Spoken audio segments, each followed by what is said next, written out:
Hello everyone, welcome back to my another vlog. আজকে 11th April এবং আমাদের ছুটি বিকজ ইটস স্যাটারডে। সো ভাবলাম পয়লা বৈশাখ উপলক্ষে আজকে একটু বাইরে যাই। সো তাড়াতাড়ি করে রেডি হওয়া শুরু করলাম। এখন আমি একে একে করে সেরাম, সানস্ক্রিন, ময়শ্চারাইজার যা যা বেস করতে লাগবে সব কিছু আমি দিয়ে নিচ্ছি ফেসে। 148 স্ট্রিট হিল সাইডে একটা মেলা হচ্ছে, ওখানেই যাওয়ার আজকে প্ল্যান। জানি না মেলাটা কেমন হবে বিকজ আমার আগে কোনো এক্সপিরিয়েন্স নাই কোনো বেঙ্গলি মেলাতে যাওয়া, একটু এক্সাইটিংই লাগছে। সো আজকে আমার প্ল্যান খুব ভালোভাবে সুন্দরভাবে যতটুকু পারি রেডি হয়ে যাব। হুডা বিউটির আই শেপারটা আমি এখন ইউজ করব আমার আইব্রোজের জন্য। অনেক ইচ্ছা ছিল আজকে শাড়ি পরে বের হব, কিন্তু পরে ভাবলাম যে বেবি আছে, তাকে কোলে নিতে হতে পারে, হাঁটাহাঁটি করতে হতে পারে, এবং শাড়ি পরার অভ্যাসটা এখন সেরকম আগের মতো আর নেই। সো পরে সব কিছু মিলে চিন্তা করলাম যে থাক সালোয়ার কামিজই পরি। টু ফেসের কনসিলারটা দিয়ে আমি এখন আমার আইলিডে দিয়ে নিচ্ছি। বিউটি ব্লেন্ডার দিয়ে কনসিলারটা আমি ব্লেন্ড করে নিচ্ছি। এখন আমি সেটিং পাউডারটা দিয়ে আমার কনসিলারটা সেট করে নিচ্ছি। এই টেকনিকটা আমি রিসেন্টলি অনেককে ইউজ করতে দেখছি, সো ভাবলাম আমি এখন করে দেখি। আইশ্যাডো দেওয়াতে আমি সেরকম এক্সপার্ট না, প্রত্যেকবার মেকআপ দেওয়ার সময় কোনো না কোনো ভুল করি এবং সেখান থেকে আমি শিখি। আজকে প্ল্যান হচ্ছে যতটুকু সিম্পল রাখা যায় চোখটা। সো আমি গ্লিটার এরকম কিছু ইউজ করব না, ম্যাট আইশ্যাডো দিয়ে আইলিডটা আমি হচ্ছে সুন্দরভাবে ক্রিজে কিছু ডার্কার শেড দিব এবং লিডে একটু লাইটার শেড দিয়ে আমি ততটুকুই রাখবো। সো সেই প্ল্যান নিয়েই আমি আগাচ্ছি।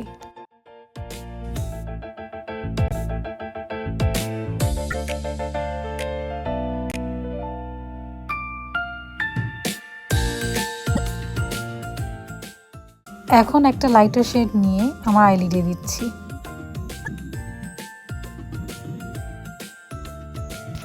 টু ফেসের আইলাইনারটা এখন আমি দিয়ে নিচ্ছি। এই আইলাইনারটা আমি না হলেও লাস্ট 3-4 বছর ধরে ইউজ করছি। আর টু বি অনেস্ট এই আইলাইনারটা এতদিন থাকে বিকজ আমি বাইরে গেলে অলওয়েজই আইলাইনার ইউজ করি, এবং একটা আইলাইনার আমার না হলেও 2 ইয়ার্সের মতো করে লাস্ট করে। সো খুবই ওয়ার্থ ইট। হুডা বিউটির কালার কারেক্টর পিচ শেডটা এখন আমি দিয়ে দিচ্ছি। যেখানে যেখানে আমার ডার্ক স্পট আছে সেখানে আমি দিয়ে রাখছি।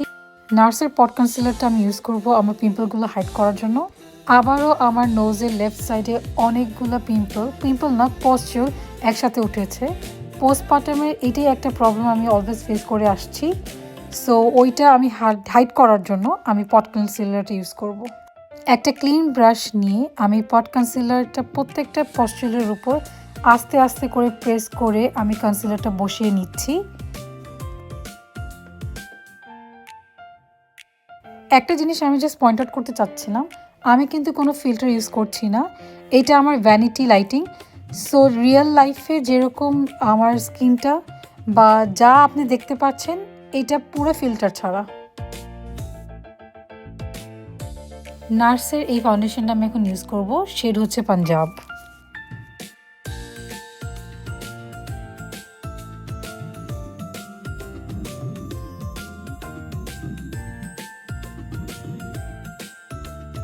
নার্সের কনসিলারটা এখন আমি ইউজ করব আন্ডার আইয়ের জন্য।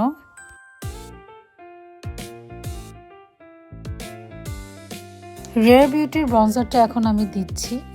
আমি অলওয়েজ ভয় থাকি ব্রঞ্জারটা দেওয়ার টাইমে বিকজ আমার কেন জানি ব্রঞ্জার দেওয়ার পর মিক্সিংটা ভালোভাবে হয় না। আমি যতই ট্রাই করি I don't know why it happens. আমার শিখতে হবে কারো কাছ থেকে কীভাবে কনসিলারটা দিয়ে ভালোভাবে ব্লেন্ড করতে হয়।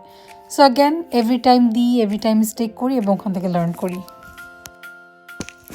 সো আমার রিয়েল এক্সাম স্টার্ট হয়ে গিয়েছে, ব্লেন্ডিং করা শুরু করেছি। টিউটোরিয়ালগুলোতে দেখেছি যে কন্ট্রোলিং করার সময় অলওয়েজ ব্রাশটা আপওয়ার্ড মোশনে নিয়ে যেতে হবে এবং প্রেস করে করে ব্লেন্ড করতে হবে, কিন্তু আমি করার সময় কেন জানি ভুলে যাই। বাট আজকে আমি মনে রেখেছি যে প্রেস করে করে করতে হবে, সো সেভাবে আমি করছি।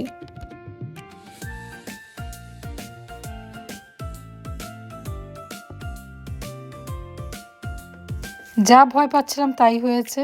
ব্লেন্ড করার পর দেখলাম দুই সাইডে দুই কন্ট্রোল দুই রকম হয়েছে। একটা উঁচা হয়েছে যেটা পারফেক্ট ছিল, আর ডান সাইডেরটা একটু নিচে হয়ে গিয়েছে।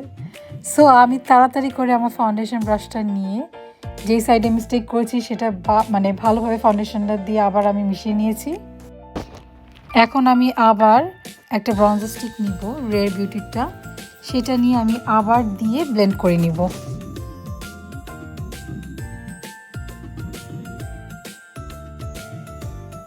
নোজের উপর এখন ব্লেন্ড করে নিচ্ছি। মেকআপ বাই মারিওর ব্লাশটা আমি নিচ্ছি, এটা হচ্ছে ক্রিম ব্লাশ। ভালোভাবে ব্লেন্ড করে নিচ্ছি।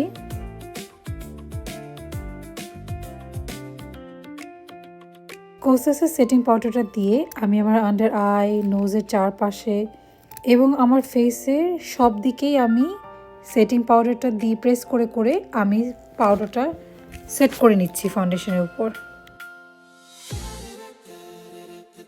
প্যাট্রিকটার ব্লাশ পাউডারটা নিয়ে এখন আমি এক্সিস্টিং ব্লাশের উপরে একটু প্রেস করে নিচ্ছি। আমার প্ল্যান হচ্ছে একটা গ্রেডিয়েন্ট শেড আনা। সো কন্ট্যুর, এরপর ব্লাশের শেডটা, এরপর প্যাট্রিকটার পাউডারটা একটা কালার ট্রানজিশনের একটা শেড আনবে।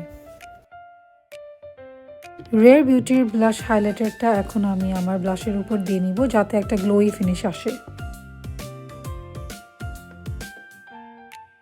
ফেসে সব কিছু দেওয়া ডান। এখন আমি 1 স্টারের সেটিং স্প্রেটা দিয়ে সব কিছু সেট করে নিব।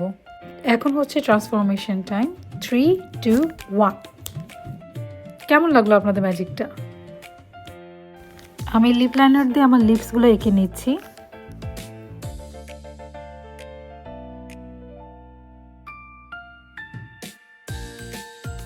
আনাস্তাসিয়ার লিকুইড ভেলভেট লিপস্টিকটা আমি এখন দিয়ে দিচ্ছি এর উপরে। শেডটা মোস্ট লাইকলি পার্চমেন্ট।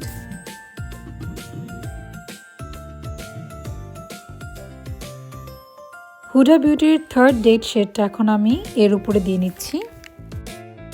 সাথে দিচ্ছি ম্যাকের কুল ভেলভেট টেডি। বাঙালি গেটআপ দিচ্ছি কিন্তু টিপ পরবো না, এটা তো হতেই পারে না। সো আমি অ্যামাজন থেকে এই প্যাকেজটা নিয়েছি। ফার্স্ট টাইম খুলে দেখছি ভেতরে টিপগুলো কেমন। ভালোই লাগছে, দেখেন বিভিন্ন কালারের এখানে আছে এবং 2-3 ধরনের শেপে আছে। সো এর মধ্যে আজকে আমি রেড কালারটা পরে নিব। একটা রেড টিপ নিয়েছি এবং সেটা ভালোভাবে আমার আইব্রোজের মাঝে প্লেস করছি। ট্রেডিশনাল ড্রেসের সাথে আমার জুয়েলারি পরা খুবই পছন্দ। সো এই নেকলেস সেটটা আমি পরে নিচ্ছি। এই নেকলেস সেটটা আমি 4 বছর আগে বাংলাদেশ থেকে কিনেছিলাম।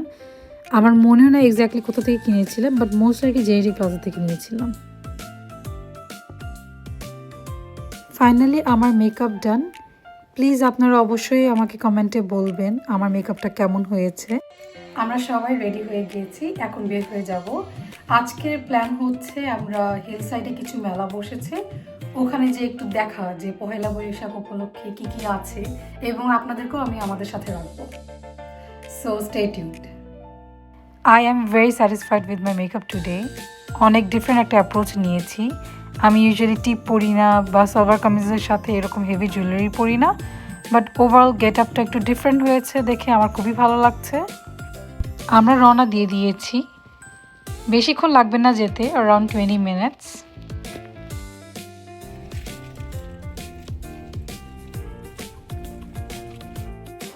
গাড়ি 2 আওয়ার মিটার পার্কিংয়ে রেখে আমরা সবাই বের হয়ে এসেছি, যাচ্ছি মেলার দিকে। বাইরে খুবই সুন্দর ওয়েদার এবং বাতাসও ছিল ভালো। বাতাস নিয়েই আমরা ডিসকাস করছিলাম যে এত সানি ওয়েদারের মধ্যেও কিভাবে এত ঠান্ডা লাগে।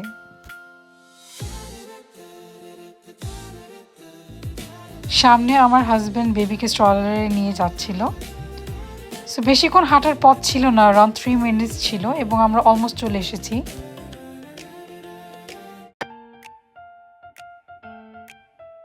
এই বিল্ডিংয়ের 2nd ফ্লোরে মেলাটা হচ্ছে। সামনে বেলুন দিয়ে একটা গেটের মতো সাজিয়েছে, ওই দরজা দিয়ে আমাদের যেতে হবে।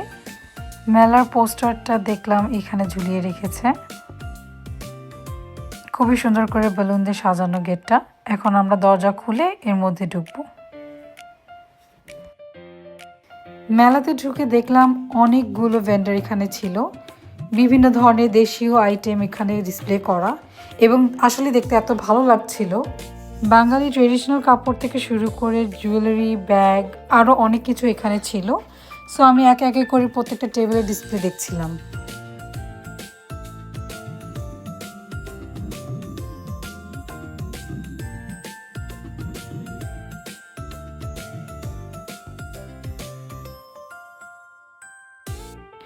অনেক সুন্দর সুন্দর জুয়েলারি, ও মাই গুডনেস, মানে এত ভালো লাগছিল দেখতে।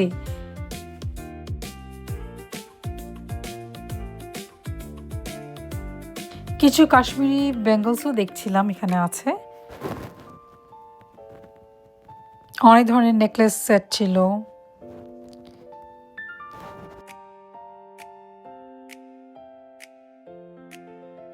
এত সুন্দর সুন্দর চুড়ি দেখে আসলে বাংলাদেশের কথা মনে পড়ছিল। দেশে আসলে এত সুন্দর সুন্দর কালেকশন, মানে একটা মলে গেলেই প্রত্যেকটা স্টোরি কিছু না কিছু আছে, যেগুলো হয়তো যখন দেশে ছিলাম সেটার ভ্যালুটা আমি বুঝিনি, বাট বিদেশে আসার পর থেকে সেগুলোর কথা খুবই মনে পড়ে।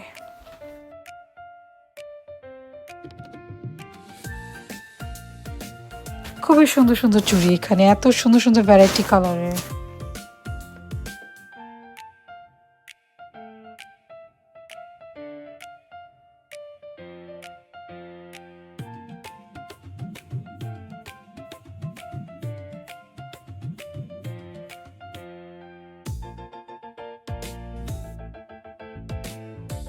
এখানে খুব সুন্দর করে একটা ব্যাকগ্রাউন্ড ওয়াল সেট আপ করা হয়েছে। মোস্ট লাইকলি এখানে সন্ধ্যার পরে কিছু পারফরমেন্সেস হবে। এই সাইডেও আরও কিছু স্টল বসেছিল। অনেক সুন্দর সুন্দর ট্রেডিশনাল স্টাইলে কিছু ব্যাগ দেখছিলাম, খুবই ভালো লাগছিল ডিজাইনগুলা।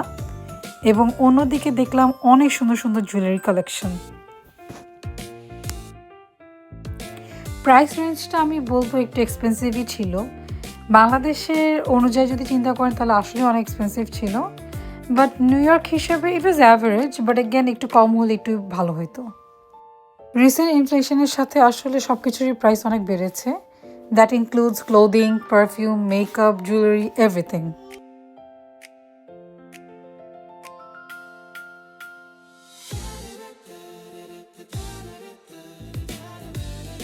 এনভায়রনমেন্টটা আমি খুবই এনজয় করছিলাম, সুন্দর সুন্দর কাপড়ের মাঝে আমি।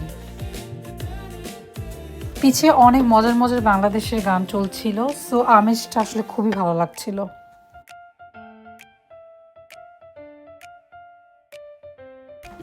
ব্যাকগ্রাউন্ডটা অনেক ফেস্টিভ লাগছিল, সো ভাবলাম এখানে দাঁড়ায় কিছু ছবি তুলে নিব।